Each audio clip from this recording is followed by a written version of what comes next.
After 7 o'clock.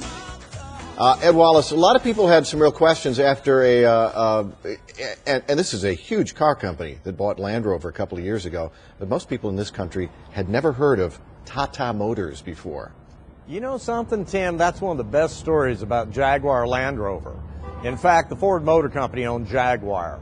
Honda owned 20% of Rover. BMW bought the company out from under Honda.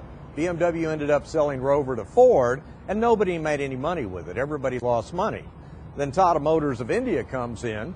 They buy up the company, and it's just been minting profits, which makes you wonder about the CEOs at Ford and BMW and Honda that they couldn't do it. This is the second time we've looked at the Land Rover LR4, and in its newest incarnation, for those who don't know, this is the spiritual successor to the old Discovery.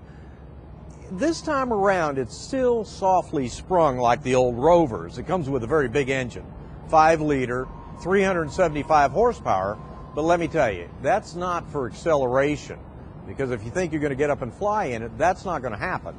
That big engine is there just in case you're going up the side of a mountain or across sand dunes in the Kalahari Desert. That's what it's for.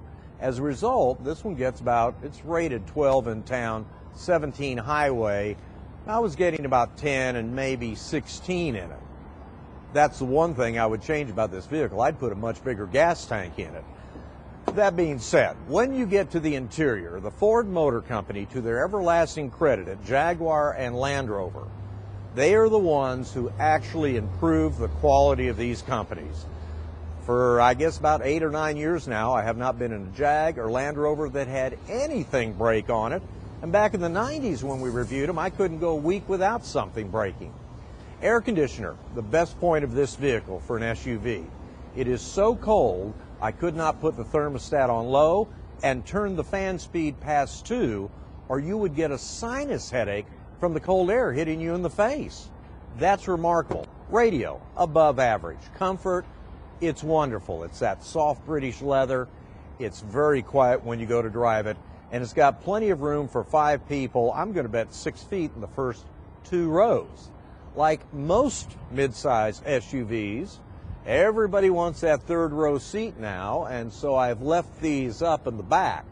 These are very hard seats, although they do have some legroom back here. I would hate to go cross-country in it. And then you have the opening there. This comes down, and as you can see, if you're using all the seats, you have virtually no storage space. It's probably why they put luggage racks on the top if you're going to go camping.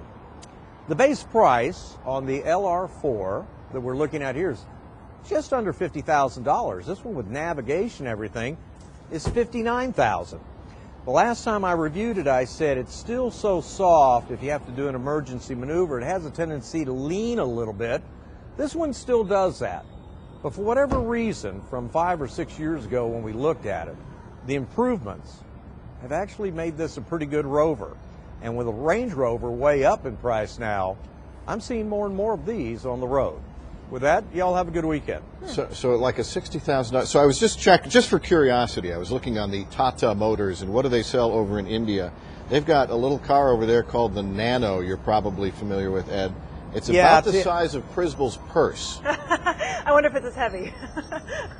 It probably weighs, probably same? costs less. It's $2,500. $2,500 for a car? New. Are you serious? Oh my goodness. Huh? You can listen to Ed on 570 KLIF tomorrow. His car column is always in tomorrow's Fort Worth Star Telegram. And that comes with air conditioning too. Really? Jeez.